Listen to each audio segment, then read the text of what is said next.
So, sorry, I just dropped some gold there. What's up, it's Steve Larsen. This is Sales Funnel Radio, and today we're going to talk about onboarding.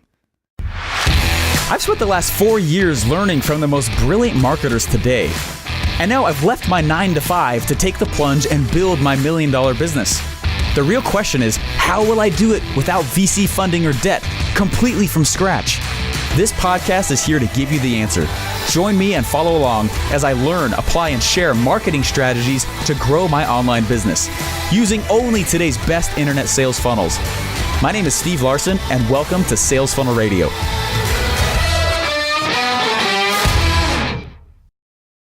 What's up, guys? Hey, okay, when I went through basic training in the Army, okay, I was in a very different scenario than most other people that were there, okay?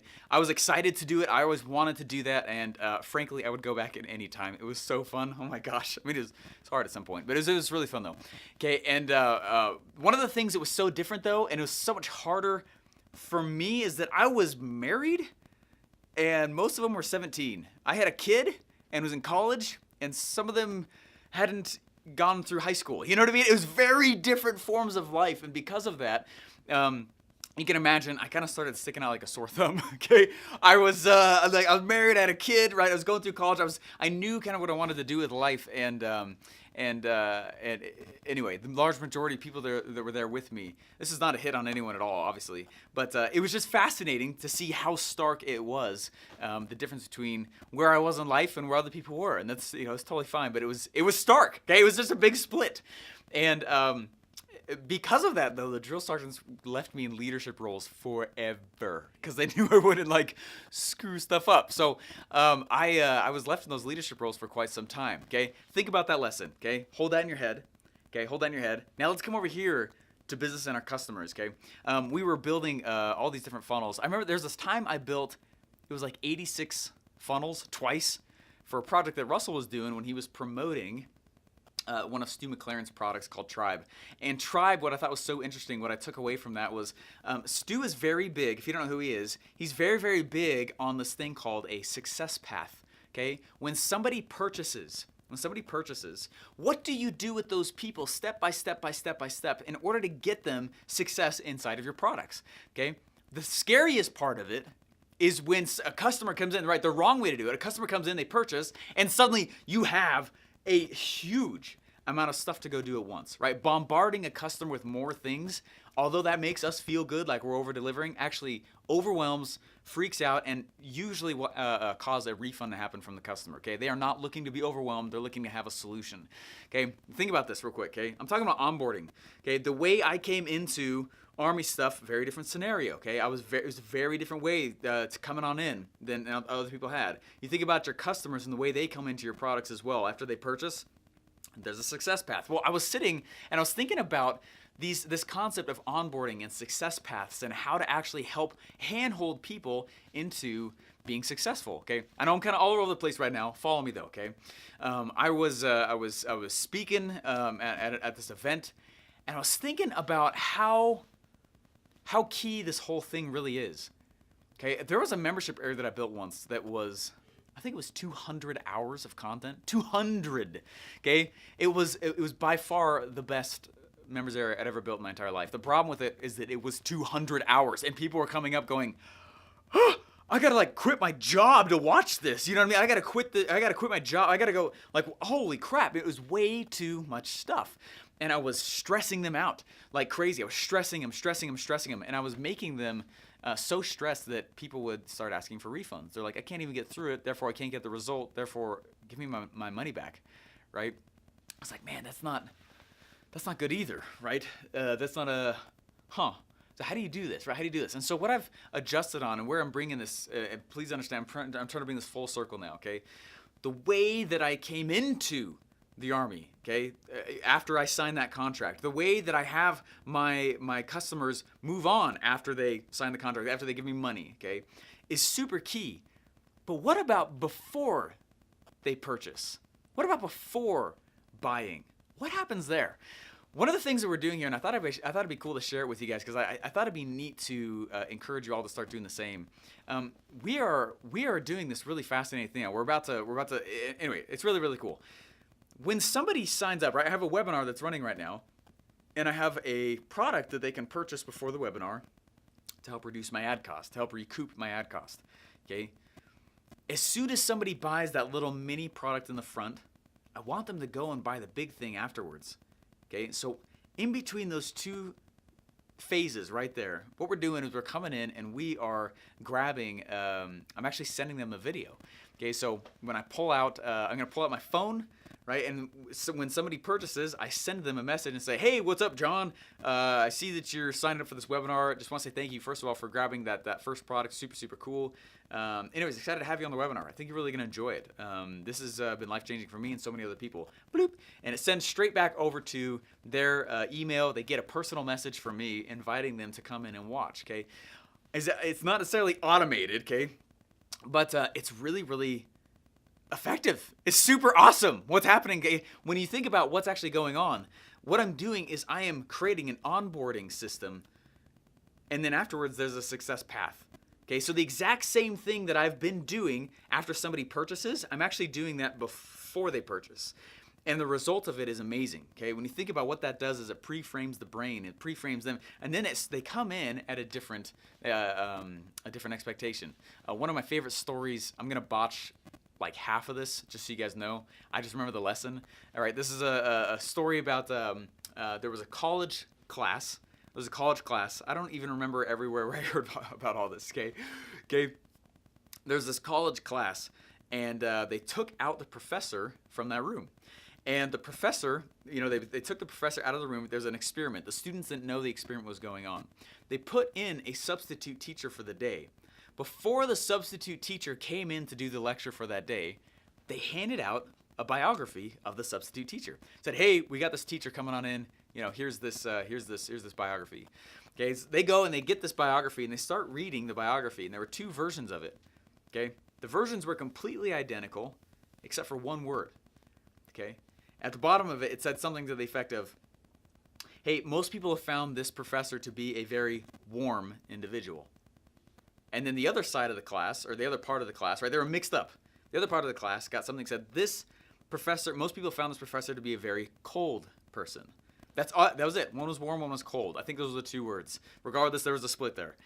So before the professor even came out, before the substitute teacher came in, there was that word, and their brains were pre-framed. There was an experience they had before the experience. Okay, what happened was very fascinating. The substitute teacher came on, he did his spiel. At the end of it, they surveyed the class. Hey, we want to see what you guys thought about this guy, if he should continue, right? The people who got the one that said he was a warm person said, oh my gosh, he's amazing. This guy's incredible. You should totally hire him. Why would you not? Oh my gosh, this is incredible. The people that got the cold one, they're like, this guy's a jerk. Are you kidding? We don't want him in here. Like, why would we want this kind of individual in here? That's nuts. It was exactly the same. What happened though? They were in the same room with the other people that got the warm, other people that got the cold, right? The exact same experience, okay? What I'm trying to go through, what I'm trying to illustrate here is that the way an individual is brought into your product, your experience, your opportunity, whatever it is, drastically affects the likelihood of their success, okay? If you have a success path, right? So here's the purchase, post-purchase. If you have this success path, hey, number one, do this. Don't worry about all those other things. We just want you to do this. Cool, right?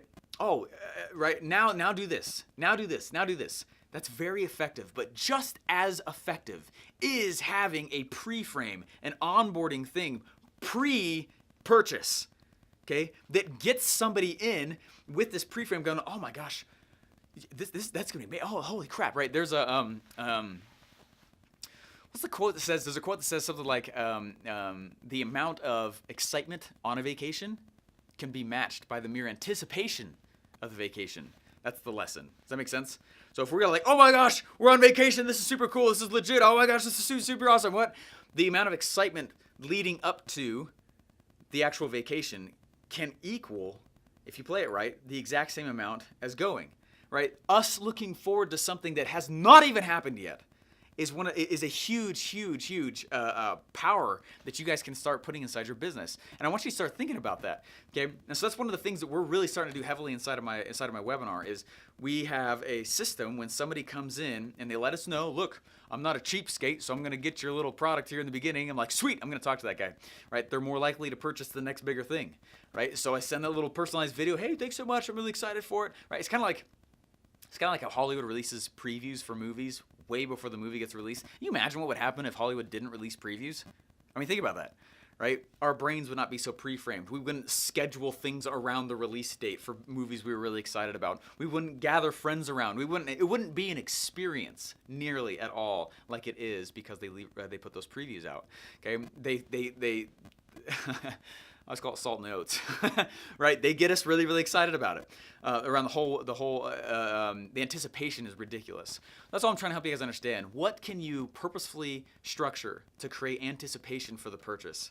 Okay, it's like regardless if you're if you're a supporter or you're against whoever the president of the United States is at the time, regardless of what you think about him, I guarantee if you knew that they were about to walk in the door, you still would have a feeling of wow. It's that feeling, that honor, wow, right? Which feels a little weird, like, oh my gosh, wow, it's the president of the United States. I don't like him at all, right? Or I really like him, or right, regardless of your opinions, just knowing that something like that was coming up, if you knew ahead of time, it would build up. You'd be like, oh my gosh, this is about to happen. Oh, wow, that's crazy. Oh, wow. Right? It's like if you're really excited for a party. Anyways, what I'm trying to say is try to figure out ways to create those feelings pre-purchase, right? And how can you pre-frame the brain, right? Not only to create a purchase, but make the purchase experience better. You know, one of the reasons I bring this up, guys, and I'll end this episode here. One of the reasons I bring this up is that what I've been doing and what I've been noticing is that there's a group of people who purchased one of my main products right now who did not go through a success path like the others have.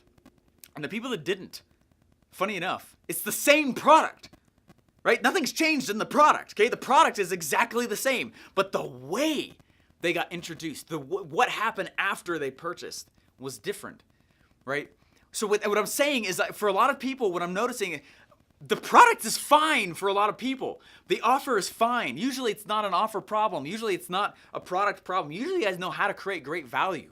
But sometimes the way you lead up to the purchase and then what happens afterwards, there's not enough, right, anticipation and then hand-holding afterwards, right? Same product, very vastly different experience as you go through it.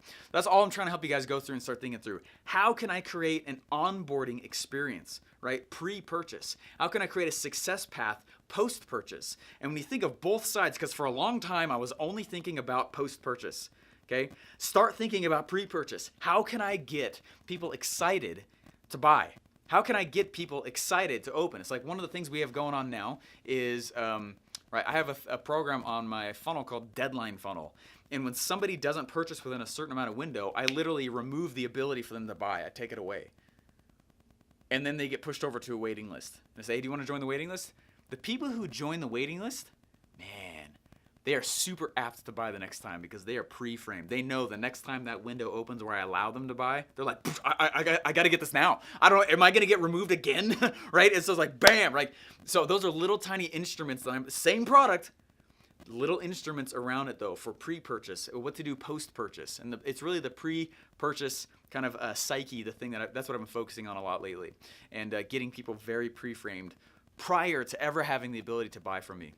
Anyway, I hope this has been helpful to you. I'm sorry if it felt like it was all over the place a little bit, but I think it's one of the most key things I think people can be doing without spending lots of time running around going, is my product good enough? Is my product good enough? Is the product? Yeah, usually it is, okay? It's usually there's just not enough of a pre-frame. Do you have anything that's pre-framing them? Or are you literally going straight to an order page? Or are you literally sending straight to a sales message? Is there something that you can put in that will actually get them in the, wow, I have the chance to go look at this guy's product? Wow.